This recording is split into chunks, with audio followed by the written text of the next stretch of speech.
حامدا ومصليا ومسلما أما بعد، فأعوذ بالله من الشيطان الرجيم. بسم الله الرحمن الرحيم. تبارك الذي جعل في السماء بروجا وجعل فيها سراجا وقمرا منيرا. صدق الله العلي العظيم. My beloved brothers, firstly, I would like to welcome all of you with Islamic greeting.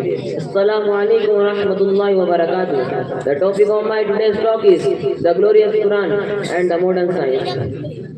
In fact, it is the burning topic of the time which should be discussed seriously and formally.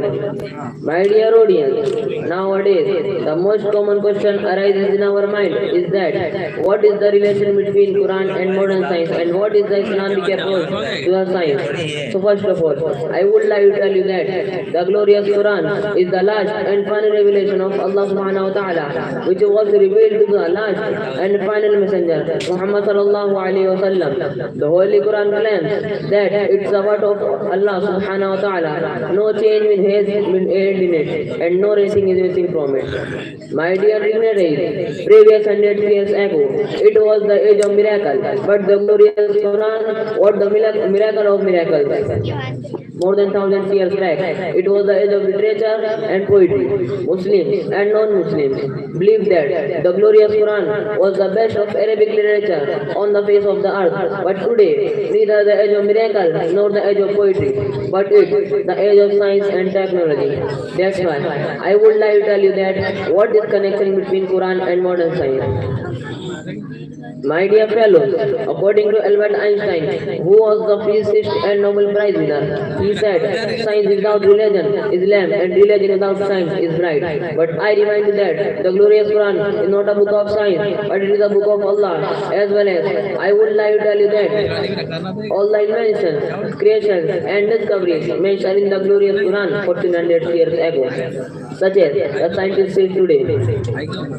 The light of moon is reflected from the light of sun, whereas it was told in the glorious Quran 1400 years ago. Allah subhanahu wa ta'ala says in Al-Quran, chapter number 25, verse number 61. تبارك الذي جعل في السماء بروجا وجعل فيها سراجا وقمرا منيرا. Blessed is he who made constellation in the sky and radiant lamp and a luminous moon.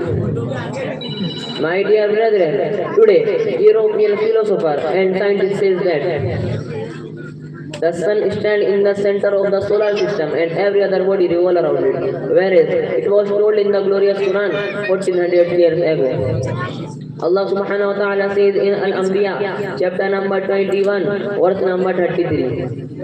وهو الذي خلق الليل والنهار والشمس والقمر كل في فلك يسبحون. And it is who created the night and the day and the sun and all heavenly bodies swimming in our orbit. My dear audience, history has witnessed that Islam gave a lot to the world in a term of science, art, medicine and culture.